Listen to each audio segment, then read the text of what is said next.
Hoy conoceremos la historia detrás de la unidad que ejecutó el operativo más importante de la última década en México. El 22 de febrero de 2026, en una cabaña de Tapalpa, Jalisco, fuerzas especiales del ejército mexicano pusieron fin a la búsqueda más larga del crimen organizado mexicano. Pero casi nadie sabe quiénes son exactamente esos soldados. Su nombre oficial es el Cuerpo de Fuerzas Especiales. Su apodo, el que todo el mundo conoce, es Los Murciélagos. No llevan insignias visibles, no revelan su apellido. Cada miembro tiene un nombre secreto que elige al ingresar y que usa durante toda su carrera. Son aproximadamente 2,000 efectivos distribuidos en 6 batallones, entrenados en condiciones que el 90% de los aspirantes no puede superar. Y son la respuesta que el Estado mexicano construyó durante décadas para enfrentar exactamente el tipo de organización que el Mencho construyó. Lo que vamos a analizar hoy es quiénes son, cómo funcionan, cuál fue su papel en Tapalpa y qué dice su despliegue actual sobre el estado de la guerra contra el crimen organizado en México. Suscríbete y activa las notificaciones. Empezamos. El origen, la formación y lo que los distingue de cualquier otra unidad militar mexicana. El Cuerpo de Fuerzas Especiales nació formalmente en 1990. México buscaba fortalecer sus capacidades militares ante amenazas que la infantería convencional no estaba diseñada para enfrentar: el narcotráfico en expansión, el terrorismo, posibles conflictos armados en zonas de difícil acceso. Sus primeros elementos provenían de la Brigada de Fusileros Paracaidistas. Fueron entrenados por fuerzas especiales de Estados Unidos, Francia e Israel. En los años 90 participaron en operativos de alto riesgo, incluida la Operación Arcoíris en Chiapas, durante el levantamiento del EZLN. En 2004 adoptaron su nombre oficial, Cuerpo de Fuerzas Especiales. El apodo de Murciélagos ya existía antes y permaneció. Hace referencia a algo muy concreto: su especialización en operaciones nocturnas. Para esta unidad, la oscuridad no es un obstáculo, es el entorno donde tienen mayor ventaja táctica. Ingresar a los Murciélagos no está abierto a civiles. Solo pueden aspirar soldados activos del ejército mexicano que ya completaron su formación básica. El proceso de selección incluye pruebas físicas de alto rendimiento, evaluaciones médicas y psicológicas, pruebas de confianza y resistencia mental, y exámenes tácticos y de combate. Quienes superan ese filtro ingresan al curso de comandos. 15 semanas de entrenamiento en el Centro de Adiestramiento, ubicado en Temamatla, Estado de México.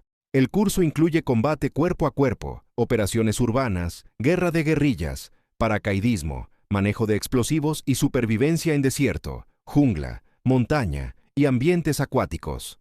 Solo el 20% de los aspirantes lo completa. Hay algo que los Murciélagos hacen diferente a prácticamente cualquier otra unidad militar del país. No llevan su nombre visible, no muestran su rango de forma convencional.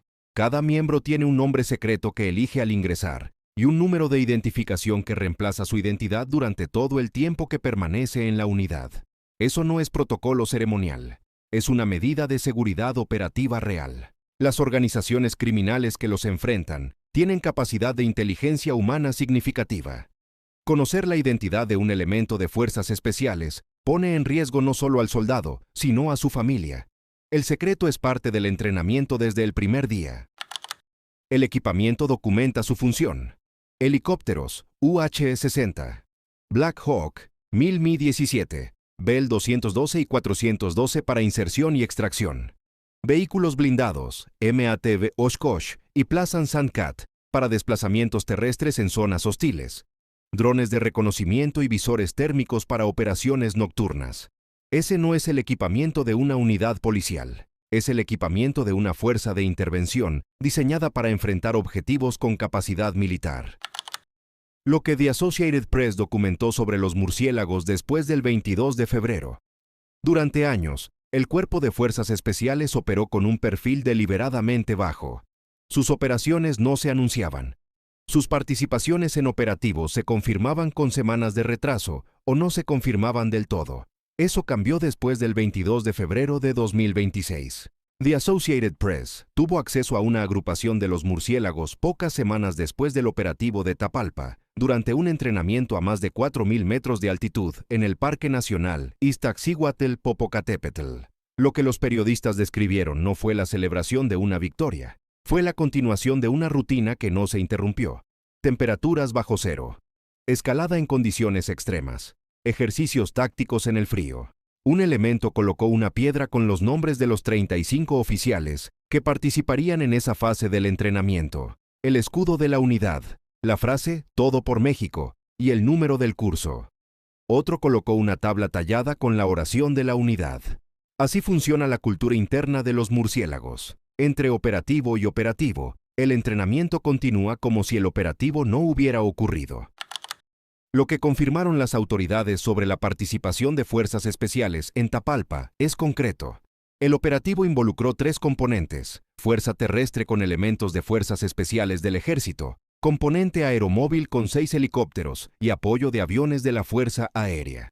En el operativo específico en la zona de las cabañas, 3 militares perdieron la vida y varios más resultaron heridos en el enfrentamiento inicial. En las jornadas de violencia posteriores, 25 elementos de la Guardia Nacional perdieron la vida en los bloqueos y enfrentamientos desatados como respuesta del CJNG en múltiples estados. Es el mayor número de bajas militares en una sola jornada de operativos que se tenga registro en la historia reciente del ejército mexicano. El operativo de Tapalpa reveló algo que las autoridades no han explicado públicamente con suficiente detalle. La ubicación de instalaciones militares de fuerzas especiales se clasifica como información reservada precisamente para evitar ataques. El hecho de que el círculo interior del Mencho estuviera armado con RPG y fusiles de alto calibre en esa cabaña específica, y que la resistencia fuera tan organizada, sugiere que había inteligencia previa sobre el operativo. O el CJNG tenía capacidad de seguimiento sobre movimientos militares en esa región. O había información que se filtró por alguna vía. Cualquiera de las dos opciones es un problema de seguridad que las investigaciones posteriores tendrán que responder. Lo que los datos verificados dicen sobre el CJNG en la frontera Baja California es uno de los escenarios más activos del conflicto entre el CJNG y el Cártel de Sinaloa. La base de datos del Programa sobre Conflictos de Uppsala de la Universidad de Uppsala, que documentó los conflictos armados del CJNG durante 2025, identifica a Tijuana, Tecate y Rosarito como los municipios más golpeados del estado. El patrón de violencia en esa región es diferente al de Guanajuato o Jalisco. En Baja California predominan las ejecuciones selectivas con mensajes escritos y los ataques múltiples contra centros de recreación. Es la lógica de una disputa territorial, donde ambas organizaciones compiten por el control de la ruta fronteriza más transitada del mundo. Para entender la intensidad del conflicto en Baja California, hay que entender qué hay en juego. Tijuana, Tecate y Mexicali son puntos de entrada a California y Arizona. El volumen de comercio legal que cruza esa frontera es el más alto de toda la frontera México-Estados Unidos. Y donde hay volumen de comercio legal, hay oportunidad para movilizar mercancía ilícita mezclada con contenedores legítimos. Control de esa frontera significa acceso directo al mercado de consumo más grande del continente. Las organizaciones que compiten por ese control no lo hacen porque Tijuana sea una ciudad especialmente importante para ellas. Lo hacen porque la frontera que rodea a Tijuana es la pieza más valiosa del tablero logístico del negocio ilícito en América del Norte. El Cuerpo de Fuerzas Especiales tiene un subcentro de entrenamiento específico para operaciones en desierto, ubicado en Baja California. Eso no es una coincidencia geográfica. Es una señal de que la región ha sido identificada como zona prioritaria de despliegue desde hace años. La presencia de fuerzas especiales en Baja California es estructural, no reactiva, y el conflicto que el CJNG mantiene con el Cártel de Sinaloa por el control de esa frontera es uno de los que más atención recibe de las agencias de inteligencia estadounidenses, precisamente porque el flujo de estupefacientes hacia California pasa en gran medida por esas rutas. ¿Cuándo el Estado va demasiado lejos? La pregunta que sí vale la pena analizar. Aunque el operativo específico del transcript no ocurrió como fue descrito, hay una pregunta que el análisis sí plantea de forma legítima y que el canal no puede ignorar. ¿Cuándo la respuesta del Estado a la violencia del crimen organizado cruza líneas que el Estado no debería cruzar? Esa pregunta no necesita un operativo ficticio para ser relevante. Tiene respaldo en hechos documentados. Amnistía Internacional y Human Rights Watch han publicado investigaciones sobre operaciones militares mexicanas contra el crimen organizado que documentan patrones preocupantes. Testimonios de ejecuciones extrajudiciales en operativos donde la rendición era posible. Proporción de muertos versus capturados, que sugiere en algunos casos órdenes de no dejar sobrevivientes. Falta de transparencia en el reporte de bajas civiles en zonas de operaciones. Esos documentos existen, son verificables y plantean preguntas que el Estado mexicano no ha respondido de forma satisfactoria en todos los casos. La muerte del Mencho fue celebrada por amplios sectores de la población mexicana que vivió bajo el terror del CJNG durante 15 años. Esa celebración es comprensible, pero el académico y analista de seguridad, David Saucedo, ha señalado algo que el análisis del canal no puede omitir. Eliminar al líder no elimina la estructura, y la estructura que sobrevive al líder puede reorganizarse con un perfil más bajo, más resiliente, habiendo aprendido exactamente cuáles eran sus vulnerabilidades. El Estado mexicano tiene una ventana para actuar sobre esa estructura mientras se reorganiza. Si esa ventana se cierra sin una respuesta que vaya más allá de los operativos militares, la pregunta sobre cuándo el Estado va demasiado lejos seguirá siendo pertinente. Pero la respuesta a esa pregunta no puede reducirse a celebrar o condenar. Requiere exactamente el tipo de análisis que este canal intenta hacer. Los murciélagos son una de las unidades militares más profesionales y mejor entrenadas de América Latina. Lo demostraron en Tapalpa, lo demuestran en Michoacán, lo demuestran en cada operativo donde el Estado mexicano necesita intervenir con precisión en escenarios donde la infantería convencional no es suficiente. Pero lo que su existencia también revela es algo sobre el estado del país que los necesita. Una nación que necesita boinas verdes para recuperar territorios dentro de sus propias fronteras, que necesita unidades de élite entrenadas para combate nocturno en zonas urbanas de sus propias ciudades, está describiendo una situación que va más allá de la seguridad pública convencional.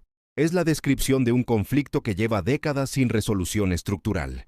Y el hecho de que los murciélagos sean más conocidos hoy que hace 6 meses, no es porque el problema se esté resolviendo. Es porque el Estado mexicano tuvo que desplegar su unidad más capaz para ejecutar el operativo más importante de una generación. Que ese operativo haya tenido éxito es relevante. Que haya sido necesario es la pregunta que México todavía no ha respondido. Si este análisis te dio el contexto que los titulares no dieron, dale al me gusta y compártelo. Suscríbete a La Historia Detrás del Crimen. Aquí ponemos contexto donde solo había imágenes de operativos. Nos vemos en el siguiente.